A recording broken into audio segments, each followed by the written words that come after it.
Welcome to another episode of the Nourishing Africa podcast.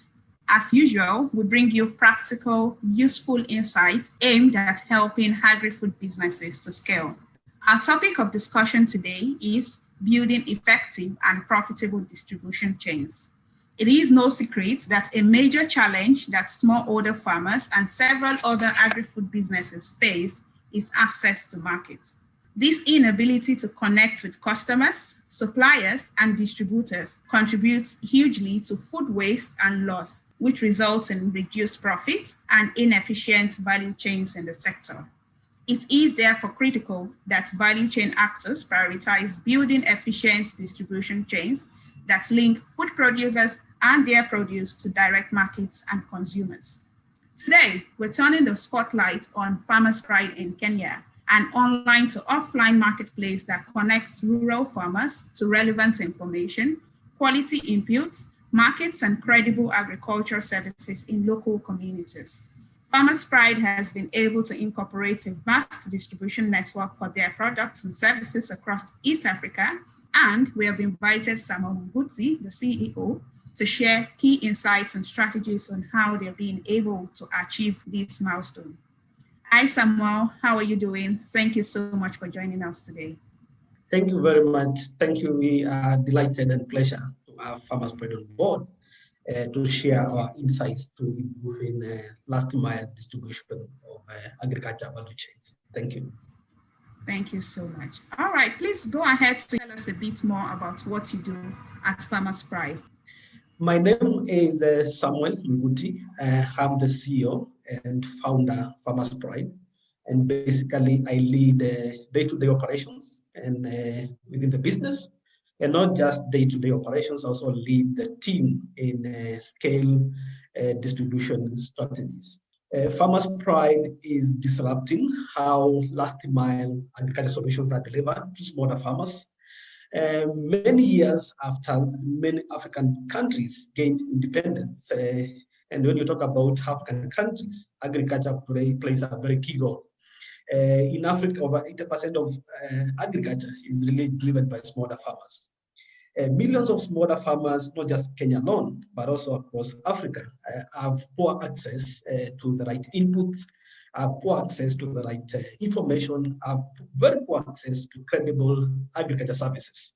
Farmers Pride is bridging that gap and building a last mile marketplace that blends offline and online platform really to improve the efficiency of delivering these solutions. That is the right inputs, credible services, and also information, bridging good agriculture practices gap in Africa.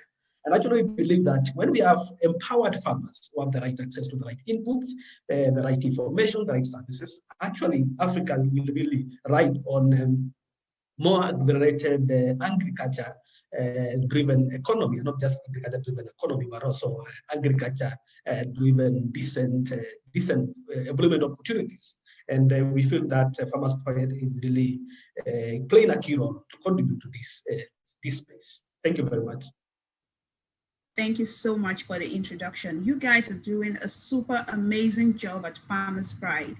Now, how would you describe the value chain efficiency in the agriculture sector in Africa? Yeah, it's still, I think the first thing I'll mention is that it's still inefficient because our smaller farmers still don't have access to the right agriculture inputs like seeds, the right certified seeds, the right fertilizer, and generally access to the right seeds. It's inefficient because millions of smaller farmers across Africa actually are limited in terms of having the right information. There's a huge gap on how agriculture extension and education to farmers is delivered across Africa. And also say that it's still inefficient because when we look at in the market, for example, we have very many innovative agriculture solutions available. For example, soil testing solutions, input insurance solutions, finance solutions, and many other solutions that are very key to building successful farmers. All these solutions, they actually are not accessible to the farmers. And then when I talk about farmers, I always majorly refer to smaller farmers. who need these credible services, who need these inputs, who need these information really to build successful farming ventures. I feel there is a lot that needs to be done. There is a lot that needs to be bridged, and I feel that entrepreneurs, including Farmers Pride, will and continue playing a key role in really addressing these challenges to improve the efficiency and effectiveness of last mile distribution of agriculture solutions. Thanks so much, Samuel. These are interesting insights that you've shared. Now, let's take a closer look at the sector as it relates to your region and the topic of discussion. You've mentioned a few gaps that you have identified in the agri-food distribution chain, but I would like us to be a bit more specific. So what are these specific gaps that you have identified so far based on your work and experience in the agri-food distribution chains in your region? Yes, thank you very much. To be specific to the gaps that we have identified as a business, and actually that have limited success of many millions of smaller farmers across Africa. One is a poor access to the right inputs and the right agriculture services, basically access to credible agriculture services. We still have millions of farmers who need hybrid seeds, who need agriculture services, and actually they are not accessible. So I feel that that's a serious gap that needs to be addressed. Two, millions of farmers, not just Kenya alone, but across Africa, are not empowered on good agriculture practices. I think in many African countries for the last couple of years, they have not prioritized investments in how last mile agriculture extension is done. For example, a case of Kenya, where the last extension officers were recruited more than 30 years ago. That tells you that there's a huge gap on exactly who is supposed to deliver last mile extension services, last mile smaller farmer education. The third one is we still have across many African countries, including the region where we are located, East Africa region, cases of counterfeit products, counterfeit seeds, counterfeit fertilizers. I feel that these are problems that actually in the 21st century should have been eliminated. So I feel this is a gap that contributes to poor smaller farmer productivity, contributes to poor agriculture development across Africa. And lastly, I have picked the gap of low government and the private sector investment in agriculture. We are still not seeing significant, yes, majority of African governments, they are really trying, they have invested in agriculture. We still need a lot more investments done in agriculture.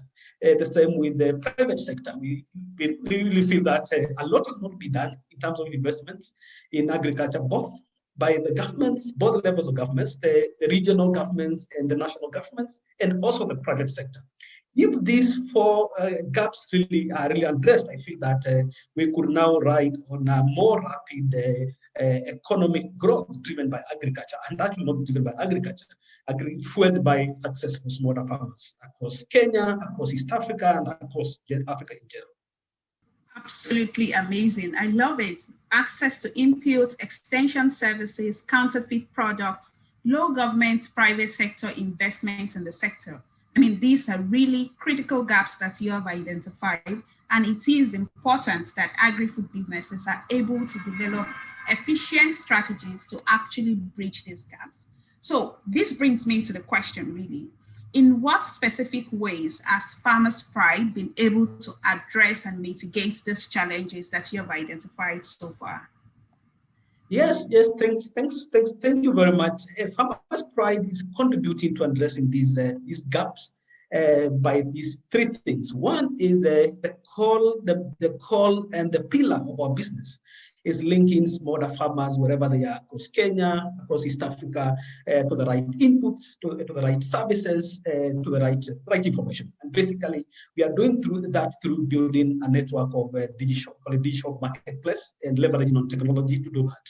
So basically, I feel that the stronger Farmers Pride continues to link farmers and making sure that farmers have access to the right inputs whenever they need them, at very affordable pricing. Farmers have access to credible agriculture services, whether extension services, whether insurance services, whether soil testing services. When farmers have access to the information in terms of understanding both advanced technical agriculture skills to basic agriculture practices, and we feel that the contribution we are making towards that is actually creating a huge, significant impact in empowering and building successful farmers. Two is increasing market transparency. And when I say about increasing market transparency, for example, when you talk about a case like Kenya and East Africa, pricing for agriculture inputs is poorly regulated. So there's very poor regulation on price. You get that there's disparity in terms of how agriculture products are priced. And this actually affects, it contributes to high pricing, for example. Farmers accessing products at very high, exaggerated pricing. Farmers Pride, what we are doing is that through our digital marketplace, we promote transparent pricing. For example, all our shops, actually when we get to a new market, one of the first things we do is that we recommend and champion for affordable pricing for products. We recommend and champion for recommended manufacturer pricing. This, one of the lessons we have learned is that this championing and promoting recommended pricing actually disrupts and influences how other players in the market offer the same products actually to local farmers. And we feel that the more we grow our network across East Africa, the more we grow our digital network across Africa, the more we'll continue playing a key role in really influencing that farmers access products at the right affordable pricing. So I feel that increasing market transparency is a key gap that Farmers Pride model is addressing. And the third one is leveraging on technology. And we pride ourselves by leveraging on our unique technology platform. We call it digital marketplace technology.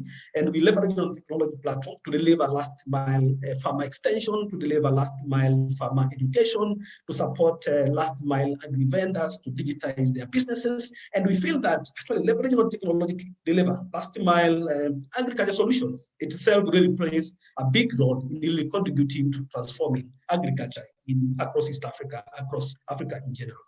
Thank you. Thank you so much, Samuel. Absolutely brilliant. Thank you so much for sharing this. Again, you're doing an absolutely fantastic job, and you're transforming the agricultural landscape in Africa.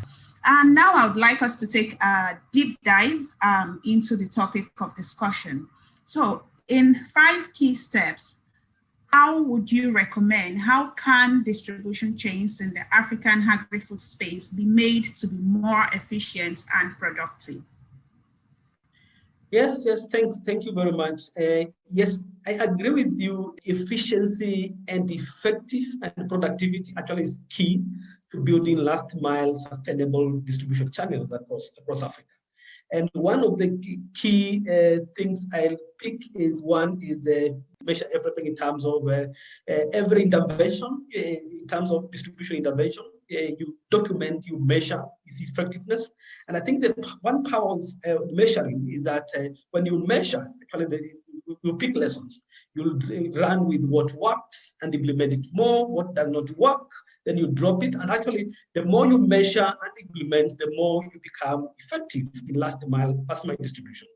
And 2, I'll also say that always make sure that you reduce the travel distance. The location distance actually contributes to costs.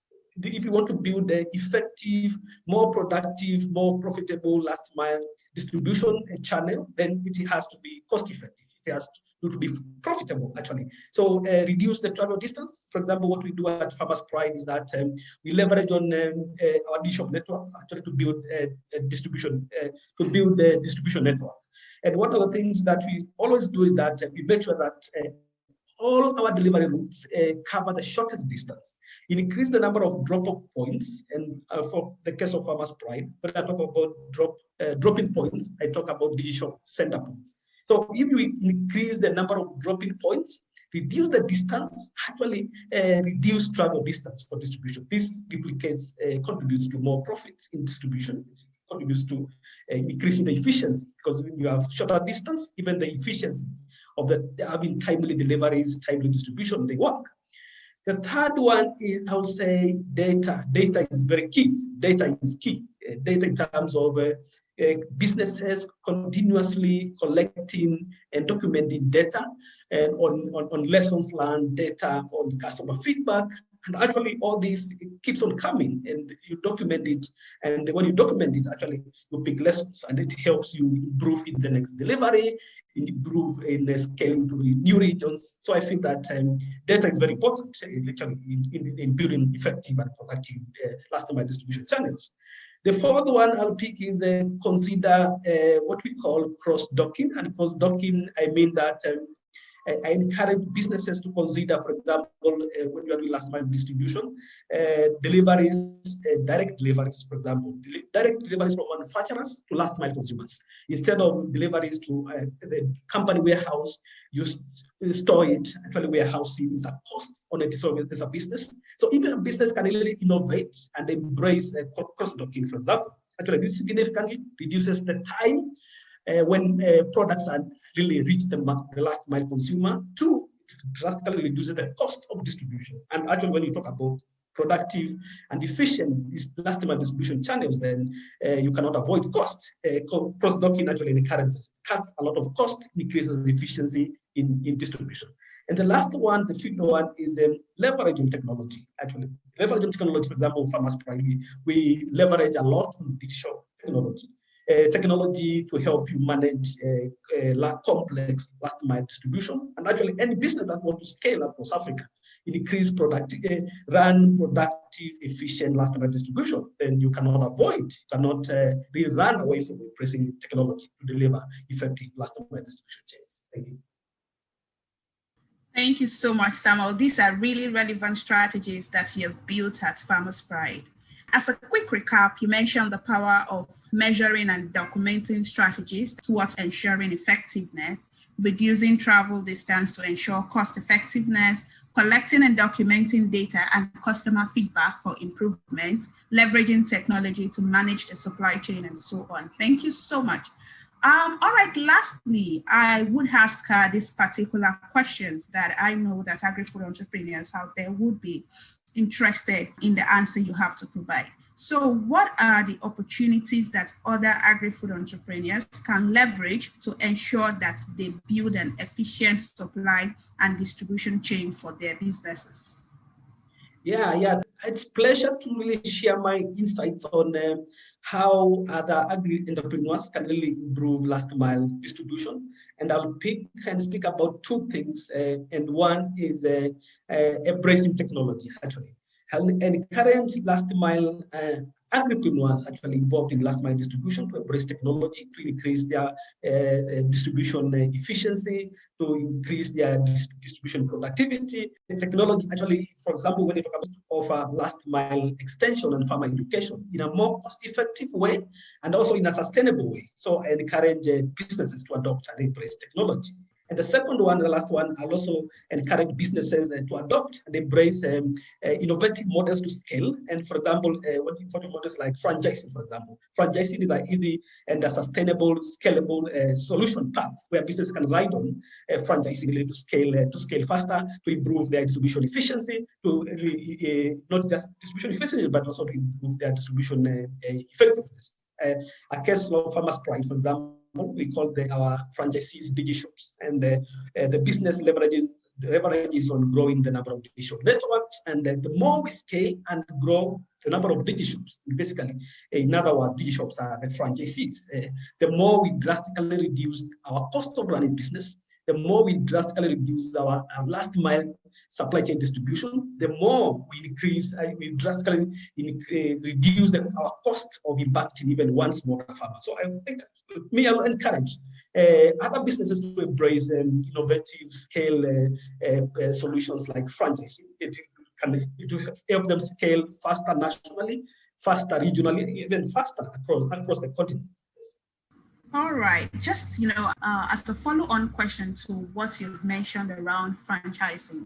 So I would like to ask if an agri-food business is to start a franchising model today, what are the top, 3, 4, 5, whatever number things that you think they need to know to actually kickstart a franchising business model? Yeah, so for you to run, to kickstart a franchise business model, one, you need the first and the key is you need to come up with the standards.